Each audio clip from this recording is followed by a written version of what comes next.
My name is Carlos. I'm one of the co-founders of Medical Health Institute, which is a local medical practice focused on health optimization, longevity, and human performance. Pretty much helping patients do all of this stuff that you've learned about, and then some.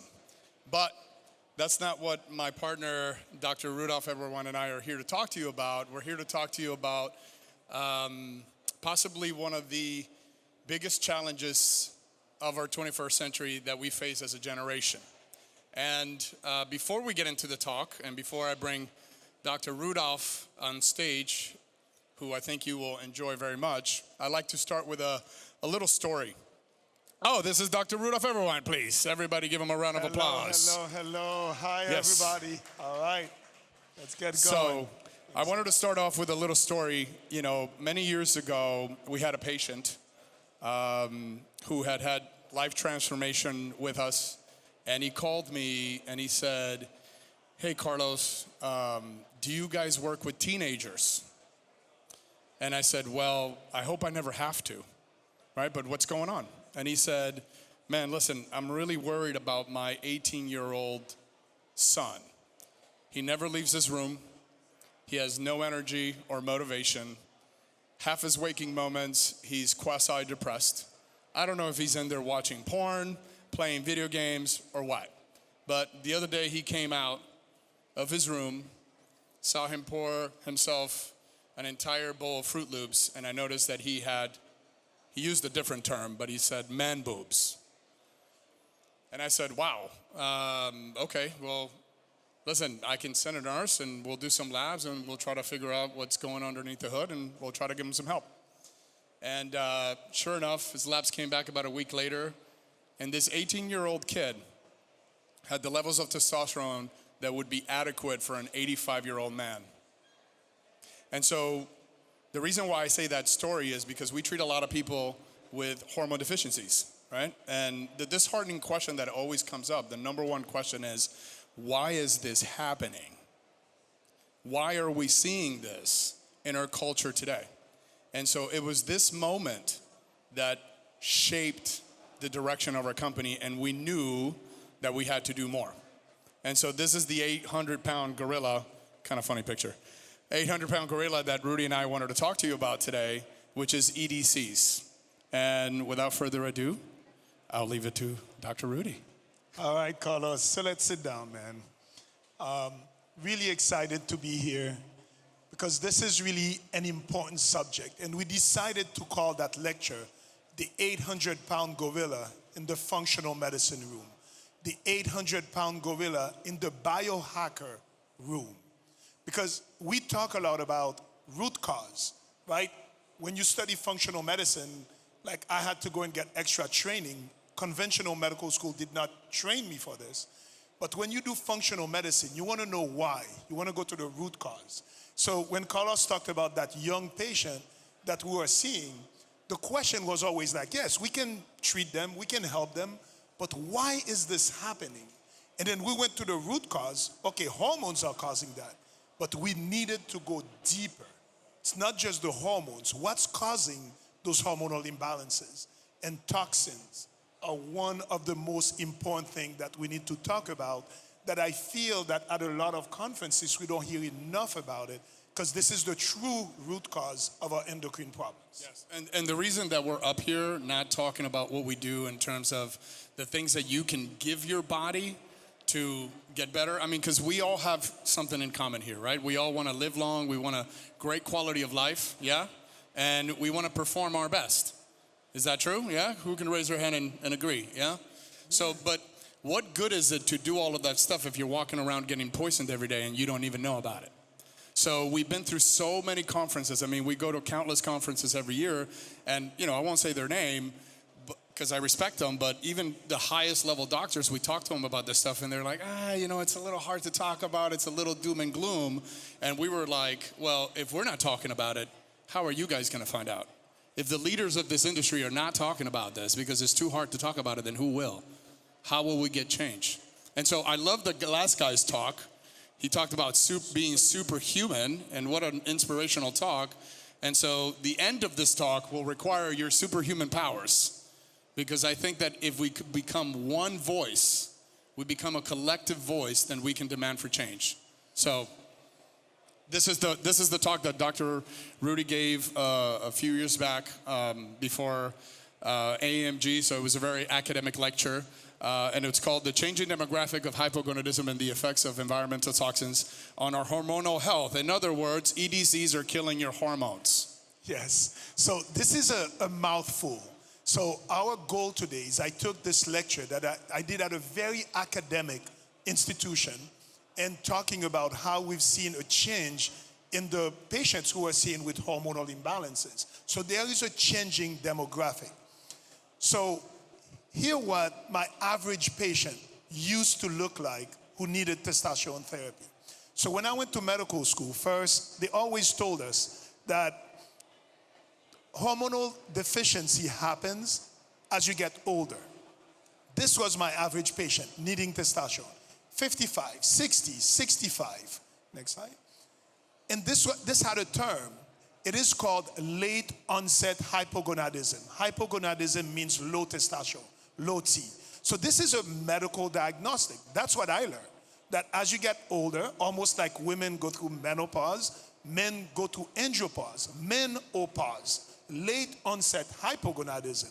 So it is defined as a medical condition that happens to older men and that causes low testosterone with all its associated symptoms, including fatigue, decreased muscle mass, increased body fat, decreased sex drive, decreased erection, brain fog. You just feel old, late onset, low testosterone. And then in my real life practice, I started seeing more patients like this. More younger and younger patients coming into the practice. So this is a guy that will never forget that patient. So I'll say his name is John.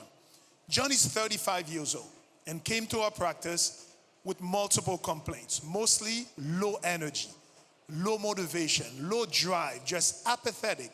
Mind you, John is a lawyer, very successful, able to find enough energy to work, to get to his things, but he said by the time he got home, he could barely play with his kids, he could barely play with his wife. He felt like his wife became his roommate. No more libido. He was just tired. Went to see his primary care physician. They did basic labs. As you've seen on the previous slide, it shows the total testosterone was 411. And that's all they did for him. 411. And they told him it's normal. Look at this. Normal for who? Not yet. Go back. Right? So you're at the bottom of the list and they tell you that you're normal.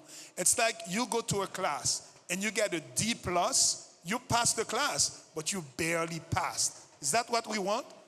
Not as biohackers, right? You guys want to be average? We don't want to be average. So completely. But it is difficult either as a patient or as a practitioner to try to know what is normal. Look at the different ranges you have from those different LabCorp, Quest. Now one of them is, the lowest is 264 at LabCorp. Mind you, in 2007, before they did new ranges, the normal ranges for testosterone were 300 to 1200. In the 1990s, when they did this, it was 350 to 1500. Look at these new numbers. Look at these new numbers, right? Crazy. Look at those numbers.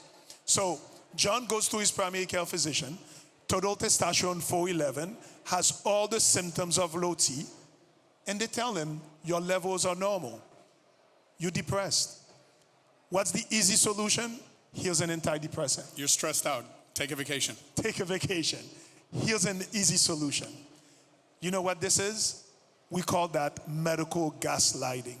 This is when you go and see a medical practitioner, you explain your symptoms. Sometimes you do your own Google research and you're like, doc, I think I have ...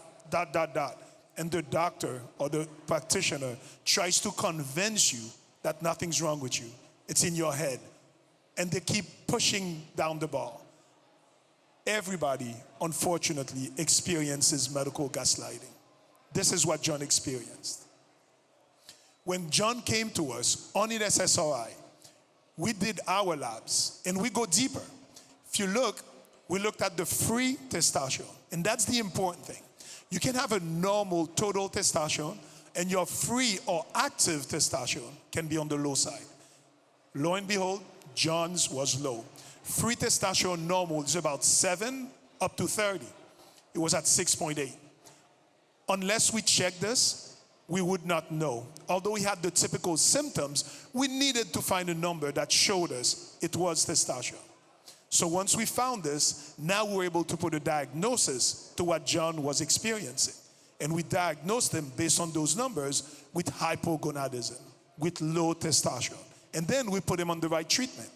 We put him on a testosterone regimen, including the right supplements, the right nutritional support, the right diet, exercise. We worked on his sleep, and we gave him testosterone. That's what his body needed. He did not have an SSRI deficiency. He did not have a Paxil deficiency. He had a testosterone deficiency. And once we put him on treatment, he felt amazing. He was thriving. John came back. He had lost weight. He lost body fat. He felt like he had the zest of his life again. He felt like, he told me, I'm touching my wife again. We're giggling and having things we haven't done in so long. John felt amazing. And something important also, and we talk about this all the time, testosterone helps with muscles, decrease body fat. It helps with better sex. It helps with energy, physical energy. But what we don't talk enough about is the mental energy that you get from testosterone replacement and the motivation. And John felt so good with his treatment that he was finally able to do what he always dreamed to do. He quit his corporate law job and he opened his own firm. He had now enough of the mental energy and drive to get there. So we had a happy client. Happy patient. Happy patient. Happy patient. So I kept seeing more and more young guys like John in their 30s, even in their 20s, still seeing my 50 and 60-year-old patients, but younger and younger patients kept coming. Again, because I'm an MD, because I'm still grounded in science, I didn't want to just keep treating those patients and not have studies to back me up. So we went looking. We kept looking. We go to a lot of conferences. I read the literature all the time. And then we found this study. And this was a pivotal study. And they looked at adolescents and young adult men between the age of 15 to 39. And they found that 1 in 5, 20% of adolescents and young adult men were having low testosterone symptoms. It's a staggering number, by the way, guys. Staggering. Imagine this is the 18-year-old kid that we were talking about. I mean, when you were 18, can you remember a time when you were 18? How much energy did you have? Yeah. You were out there chasing it, yeah? This kid had every single symptom of hormonal deficiencies. And of course, every doctor told him, he's just a kid. He'll figure it out. Yeah. And if you go back, if you look at something important on the slide, when they did that study, remember the ranges that we saw? One low was even 197. It showed that in this age group, the symptoms of low testosterone started at a testosterone number of about 400. Remember, John was 411. So you don't need to have testosterone below that artificial number to experience this. And when you're younger, it happens even with levels in the 400. And so that's huge because most guys, I mean, we run thousands of labs a year and we see this number often, yet when you look at the Urology Society's number, they base it off of 300. So unless you're 300 and under, they don't consider you low testosterone. For the Endocrinology Society has what, 264? 264. 264. So unless you're 264 and under, you're not considered to have low testosterone, even though the study showed that symptomatology was even at the 400 range. Yeah. And to go further on that study, that was an amazing study. And one of the scientists, the urologist that took part of this, it's Dr. Ramasamy, and he's local at University of Miami. And there were 2 facts that were very important in that study, the previous slide, that showed that. No, actually, let's go to Dr. Ramasamy. Let's hear it from him. So this is, by the way, guys, this is the director of reproductive urology from the University of Miami who has more than 400 publications in the scientific literature about this subject. And we went and interviewed him. Is there volume? Let me go back. There you go. The paper that you did that showed that adolescents and young adult males, 15 to 39, there's a 20% incidence of testosterone deficiency in that population. Right. I think that was the first paper that opened my eyes, because I kept saying, at one point in my practice, we said we're not going to treat anybody below 30. When I saw your paper, I'm like, no. Those 20-year-olds are suffering. We need to find a way to help them. As a urologist and as a reproductive urologist, we started seeing a lot of young people with low testosterone. It was very hard for me to put hypogonadism and adolescents and young adults. And so we did a cross-sectional study of NHANES, which is basically a database of all basically adolescents, young adults, the entire US population. And we found that the level from 1999 till 2015 has basically declined from like 600 to about 450. Wow. Still in the normal range, but you have to understand the median in 18 to 39 was 450. That means 50% of the population between 18 to 39 has less than 450. That's incredible. 50%. 15% have less than 450. And so if the numbers keep going down in the population as a whole, of course the normal levels are going to go down. Amazing. He's the chief of reproductive urology at University of Miami. And two facts stood out for me in that study. Number one, it showed that the higher the BMI, the lower the testosterone level. We expected that. But even when they accounted for high BMI, the trend persisted, meaning that even younger men with normal weight had also a high incidence of low T. So it doesn't always mean that if you're slim and fit, that your testosterone level is going to be normal. Second fact, if you look at it, they looked at it during a big period of time, and it showed that it got worse at the later stages between 2011 and 2016, that the trend went lower. You know what that means? That was 8 years ago. Imagine what the trends are like now in 2024. In the trenches, I can tell you it looks a lot worse. A lot worse. Okay. So when I kept thinking about this, I'm like, why are physicians, why aren't my colleagues realizing this? And why are, when John went to see his primary care physician, he actually asked, he's like, Doc, I looked in Google, maybe my testosterone. He told me, not only did the doctor give him medical gaslighting, he shamed him. He told him, why do you need testosterone? You want to get big muscles, you want to get juice. And he told him, you got to be scared of testosterone. So we coined those terms. T-shaming and T-phobia. Do not let that happen to you. If you need treatment, don't let that happen to you. So as we kept going, so if you remember in John, we listed in one of his problems, not only did he have low T, he also had fertility issues. He had to do some assisted reproductive treatment to have kids. And then I found this study. Not only is testosterone going down, there's been a 52% decline in sperm count over the last 40 years. 52%. This is crazy when you think about this. Of course, what did we do? We went looking for the paper.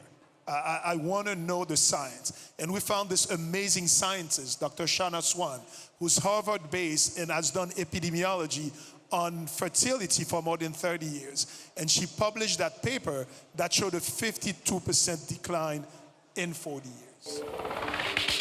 A very famous paper that came out of Denmark in 1992. That's a long time, right? Mm-hmm. And that paper said sperm count had declined 50% in 50 years. Wow. 50% in 50 years, 1% per year. That number is so big. Yeah. 50% right. in 1992. Yeah. Wow. Right. Seems like there's something going on here, right? Mm-hmm. And so I designed a study that would ask, does the environment affect sperm count, right? In that we did show significant effects of the environment. So you confirmed the findings of 1992. That's right. And as a result of that, I was asked to write a book about this story. Mm-hmm. And that's the book that we're talking about today. And it doesn't stop there. Yeah. So for anybody wanting to learn a little more about Shanna Swan and her work, we place for you the QR code where you can watch the whole interview. But for those of you who are interested in this subject, I would tell you that this book will blow you away. I remember Doc pushing this book on me and saying, you got to read this book, you got to read this book. And I'm like, okay, fine, I'll read the book. And as soon as I finished the book, the first thing I did was email this woman, Shauna Swan, who's brilliant, and chased her down for a year to get an interview with her, to get her to talk to us, because she gave us a why. You know, for a long time, it was like we were war medics, like watching bodies washing down the river, and we were treating them, and we were like, no, but there's this war going on that up in the hill, and we don't know what's going on. And she answered a humongous why for us as to why are we seeing young men coming to our clinic? I mean, just from a human perspective, I don't want to get calls from moms about their 18-year-olds. It's devastating, right? But this is what we're dealing with. So this is a nice visual to see that 52% decline in 50 years. Imagine if that was the IQ at your children's school. What would you say? Imagine if that was the profits of a company they asked you to invest in. Would you invest in this? No. Yeah. So now I found myself with those two silos. Patients younger with low testosterone and with fertility problems. What's the link? How come those two are related? And that's when I had to go back to my basic physiology and go back into what we call the HPG axis, which is the hypothalamus pituitary gonadal axis. So it's a little bit of science, but basically the way we make testosterone in sperm, it's on the same axis. It starts in our brain, the hypothalamus, which is the master control. It secretes GnRH to the pituitary in our brain to stimulate it, secretes luteinizing hormone, LH, that goes and makes testosterone into our testes. Pituitary also secretes FSH, follicle stimulating hormone, goes to the testicles and makes sperm. They are on the same tree. And as we see, we're having evidence of disorder in those two things. So it is on the same axis. And in my mind, I could not put those together. And Dr. Shauna Swan really helped me. And she said, and I'm going to quote on this, that low testosterone and fertility are parallel manifestations of the same disturbance. And what is that disturbance? It's our endocrine system, that HPG axis that is being bombarded by those endocrine-disrupting chemical or estrogenics. And I think this is a great little video that will show you the importance of sperm. Because, you know, guys, you know, we think we have a lot of it, right? One ejaculation can give you 200 million sperm, and you only need one, right? There's a lot more to health and sperm that you will even begin to imagine. And so I want you to hear it from the expert, Dr. Shauna Swan. Low sperm count is a marker of future health. Sperm count is a marker of future health, and low sperm count is a marker of poor future health. And particularly more heart disease, more diabetes, more reproductive cancers, and the big kicker is earlier age at death. And men should know it. Yes. Yeah. So women go to their doctor, to their OB, GYN, and they go every year usually, and get a pap smear and they get a checkup and everything's checked out, right? Yeah. Men don't. Men don't. Most men on the street, you say, do you know your sperm? I mean, you wouldn't ask. I actually do, but the average person, no. But the answer would be no. No. And one reason is that, you know, they just assume that when they're ready to use it, they're good to go, right? Yeah. And sadly, that's It's not not what it always is. the case. Yeah. So show of hand, guys, who has done a sperm count lately? When was the last time you discussed this with your buddy at the bar? Hey, man, you know, what's your sperm count looking like today? Right? We don't ever do that. We don't ever do that. Yeah. So, really interesting. WHO, the World Health Organization, put out a number that 1 in 6 people worldwide are affected by infertility. 1 in 6. And before, we used to think that when it's infertility, it's always the woman. Now it showed about 50% of cases of infertility in a couple come from the men's side. And Dr. Swan again showed us that it's not just the infertility. A low sperm count is associated with poor health in men.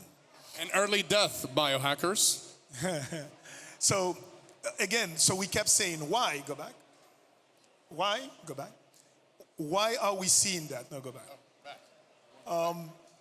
No, environment. So we kept saying, why are we seeing that, right? 52% decline in sperm count, 50% decline in testosterone levels. Is it our genes that change so much? Is it that our species are going toward extinction? It cannot be our genes. It's too fast. It has to be the environment. It has to be something we're exposed to. We're eating, we're breathing, or we're drinking. So Dr. Shanna Swan made it very clear in her studies, put a link between the environment and all those changes in our endocrine system. Now, next. And this is where we're at now. We've all seen the amount of plastics that are littering every part of this country, the world, our oceans, our environment, the microplastics, and all of those are what we call estrogenic-based toxin, meaning endocrine-disrupting chemicals that mimic our hormones, block our hormones, decrease our level of hormones, and affect our hormonal health. Yes. And, you know, like, we're not here to make a push for, you know, eco-friendly stuff. I mean, yes, we should, but how many of you have come into contact with plastic just today? Just today. All of us. All of us. Yeah. But I'll offer you more. You've been breathing this stuff. You've lathered it on your skin. You've eaten it, drinking it, just today. Yeah. Just today. So again, basic physiology. What's the human endocrine system? So it's kind of complicated, but I'm going to try to make it very simple. The way our body works, it is through signaling molecules called the hormones. And hormones include things like insulin, testosterone, estrogen, thyroid hormones. Those are the signaling molecules that help our body function the right way. So the endocrine system comprises of all those glands that make those hormones. Our thyroid, our pancreas, our testicles, all of those. It's a very tightly regulated system, really complex. A lot of feedback systems that feed on each other, stop it, almost like a thermostat, to really make sure that you have just enough hormones, not too much, not too little. So the way I like to visualize this, it's almost like an expensive Swiss watch. Complex machinery. Now imagine EDCs. You take a handful of sand and you throw it into that complex machinery. What do you think is going to happen? And I'm going to tell you about my aha moment with endocrine disrupting chemicals. Here I was, you know, we're seeing patients, we're treating them with testosterone, we're helping them with their diet, patients are feeling better, but didn't make the click yet. I went to Hawaii on my beach vacation with my family. And there's only 7 beaches in the world that this can happen to. When you go to the beach in Hawaii, they actually check your bags. And if you have regular sunscreen, they tell you not to use it. They take away your regular sunscreen and they give you a mineral sunscreen. I was like, okay, whatever, you know, I comply. Put the mineral sunscreen. It kind of sucked, very white on your skin. But, you know, we follow rules. So we complied. And when I asked, why don't you want us using regular sunscreen? What they told us was that it can bleach the corals and kill the corals, so we went for better ocean health. I'm like, okay, good, I'll do this. When I went home, I did more research, and I found out that those chemicals not only bleach corals, but they also render a lot of the population of the zebrafish. That's very important for the coral health. It renders them infertile. It decreases population of the zebrafish. And here I'm thinking, oh, you guys are worried about the fertility of the zebrafish, but you're not worried about me and my kids who are lathering this sunscreen on me?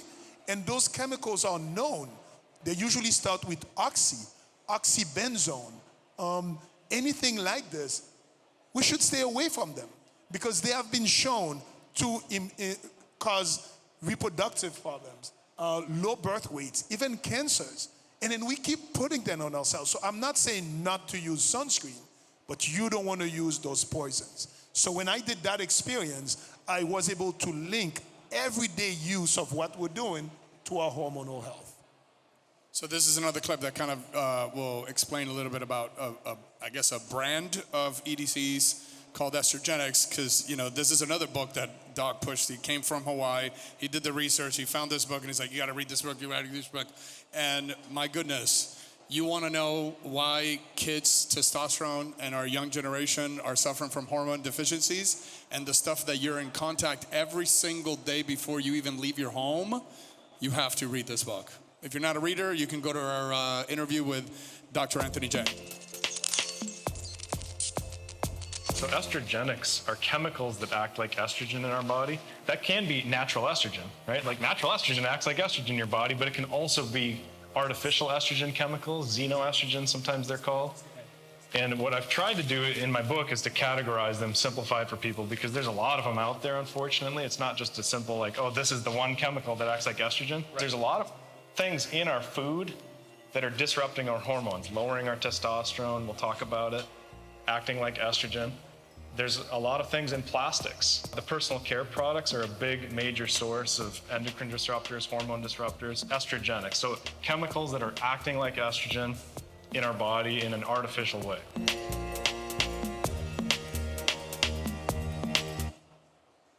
So scary.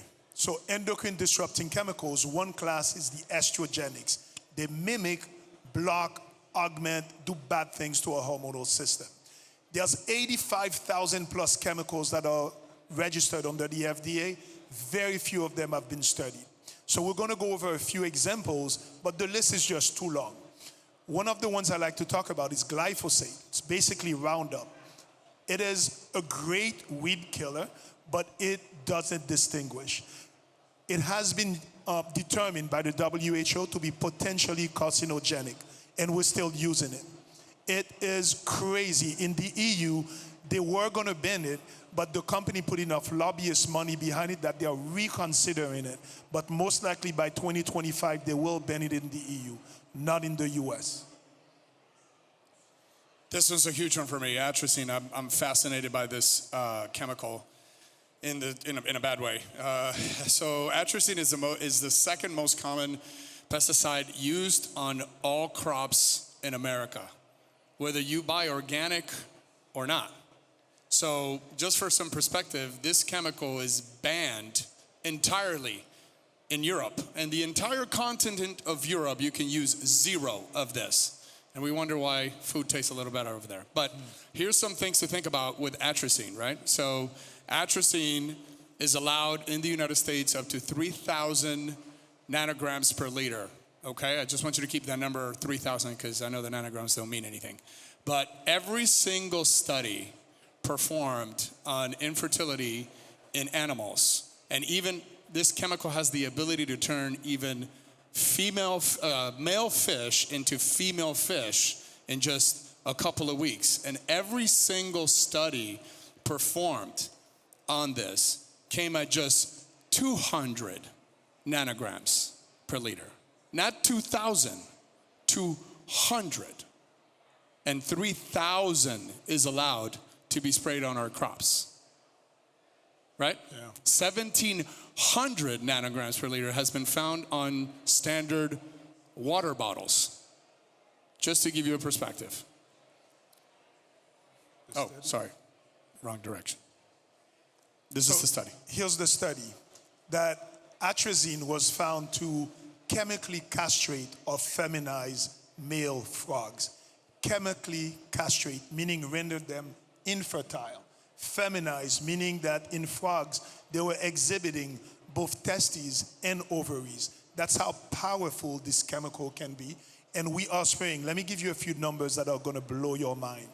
Glyphosate, in the US, we're using about 300 million pounds of glyphosate a year.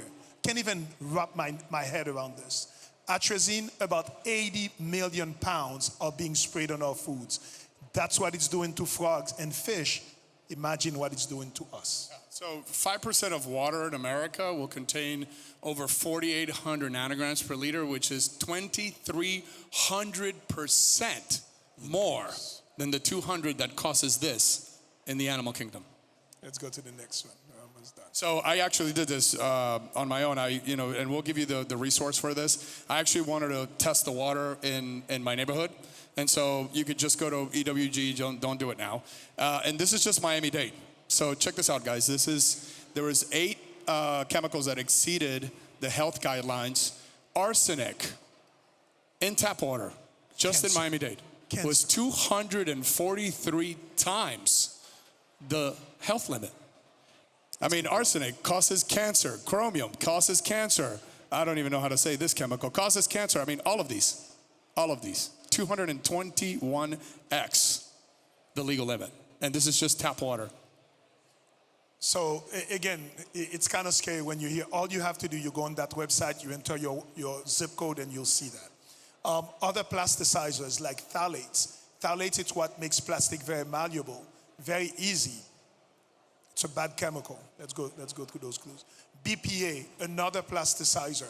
Actually, BPA was found to be so toxic that the FDA did admit that this is a cancer-causing reproductive endocrine toxin. So they banned BPA. You know what they did? They went to BPA-free. And BPA-free doesn't mean that it's safe. They actually did studies. Something like BPS is as toxic as BPA. But now they are using this. Yeah, so companies actually made the cousins, right? So they went from BPA to BPS, BPF, BPB, which are equally, if not more, dangerous than BPA itself.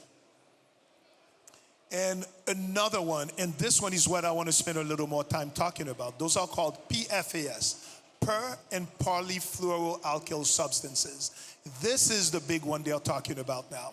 Actually, 3M and DuPont, those companies, entered into a $10 billion lawsuit because they found those substances in 97% of Americans. 97%. About 45% of drinking water contains those chemicals. There's more than 15,000 PFAS. We don't know about them. And PFAS, you find them a lot in non-stick cookware, stain-resistant carpet or clothing. A lot of the uniforms that police officers and firefighters wear, stain-resistant, have PFAS. And PFAS have been shown to increase risk of cancer, reproductive abnormalities, neurologic disease like multiple sclerosis, Parkinson's disease, and so much more. Yeah. So if you've ever used, who's used non-stick cook pans? Yeah, there you go. Who's eating some fast food every now and then? There it is. Yeah. So the CDC is actually saying that you should test this if you've had that. And one thing that's really important to understand, the way toxicologists usually look at the effect of a toxin on the human body, they look at one chemical during a certain amount of time and they look at the effect. The dose makes the poison. That's why they say at lower dose, those chemicals are not dangerous. Well, there is something called the cocktail effect of chemicals. And there are studies mostly coming out of Europe and Belgium that show that if you combine multiple of those toxins at low doses, the synergistic effect of those chemicals becomes worse. As an example, if you go out on South Beach at any time and you order Mai Tai or Long Island iced tea, those are drinks that have 5 different liquors at low dose, guaranteed to give you a headache and a hangover. It is the cocktail effect. Guaranteed. So now, I love this because when Doc put this together, so now we're bringing back John. Remember, John was a guy that had average testosterone. He complained of every symptom. His doctor told him, you're crazy, go take a vacation, you're just stressed out. And put him on SSRI, right? So now, when we look at it from this perspective and we say, okay, so here's John. He wakes up, he gets in the shower, puts on shampoo, EDCs. He puts on the soap, EDCs. He puts on cologne before he goes because he wants to smell nice, EDCs. He puts this stuff in his mouth, he brushes his teeth, EDCs. He does mouthwash, which, by the way, guys, kills nitric oxide, which kills your, okay, EDCs. So then he gets in his car and he wants to, crank up the AC and he wants it to smell nice, and he's inhaling EDCs. EDCs. Right? Then he goes and he stops by Starbucks. He gets a For you Starbucks goers, I hate to ruin it for you, but the inside of Starbucks cups have plastic. You put hot water in plastic, not good. And then you add caffeine and even doubles the amount of estrogenics that you're consuming. So he stops there. He gets some of that, EDCs. Then he grabs the receipts, which are famous for having a load of chemicals on them, EDCs. So then he gets to his job. He is trying to do the right thing. He's trying to lose some weight. It's 2024. We live in Miami. So he buys himself a salad that comes in all single-use plastic and EDC. dressings with plastics, EDCs. So he drinks out of water bottles because he doesn't want to use the tap water. He's trying to be healthy, right? He buys one of those fancy Voss waters or whatever the hell, EDCs. Then he stops before dinner. He wants to cook dinner for his wife. He wants to be a nice guy. So he goes to the vegetable section. He tries to buy organic, EDCs. Gets chicken that's wrapped in plastic, that's been fed hormones, and they're drinking this water too, and more atrazine and more chemicals, EDCs. And then at the end of the night, he tries to please his wife, wants to give her a massage and maybe some sexy time, puts out a candle, EDCs. EDCs, EDCs, EDCs, EDCs, all day, every day, repetitive pattern. Oh. And here's all the effects that can be associated with this constant exposure to EDCs. They are ubiquitous. They are everywhere. It's scary. It's almost every organ system in the body, every disease. That's why we keep saying that is at the root cause of a lot of those diseases you can see there. I mean, it's every mechanism and every system in the body it affects. Every single one. So grounders, red lighters, that's cool, amazing. You need to watch this. So when we think about this, when did this happen? Right after World War II. Companies like DuPont, 3M, they changed the machinery of war and they started making more day-to-day consumer products. And they had a slogan, better living through chemistry. And they did. They made our lives easier. There's no question that plastics, it makes our life easier. Progress had made our lives easier. But now I feel like we're dealing the unintended consequences of our progress. And this is a cartoon we commissioned from an artist friend of ours to try to illustrate what we're doing to Mother Earth, to Gaia. I feel like right now we're living an experiment, a mad experiment, where they are dumping hundreds of millions of chemicals into a contained environment where we live, we drink, we breathe, and we don't know what's going to happen. Well, we're seeing some of what's happening. This is how scary it looks. And as a visual, this is very powerful. As plastic production went up, sperm count went down. As plastic production went up, testosterone levels went down. As plastic production went up, chronic diseases, cancer, Parkinson's disease, and everything else went up. Is there a link? You'd better believe it. So after World War I, it was called the greatest generation, who went to war, came back, and rebuilt this country. Less than 100 years, we went from the greatest generation to now what we like to call the toxin generation, because we are all touched by it. But there is hope. There is hope.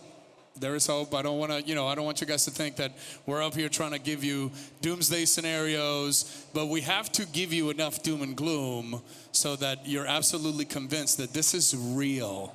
This is absolutely real, and it's happening every day, and it's happening to your kids, it's happening to your family members, it's happening to you. So we've come up with some solutions to help you out. And Sandy's already kicking me out. So if you have any questions, you can come to the booth. But there are some personal solutions. Number one, and this is kind of the point of this speech, raise awareness. Meaning learn more and tell everyone you know. We need to make this cool. Nobody really talks about this.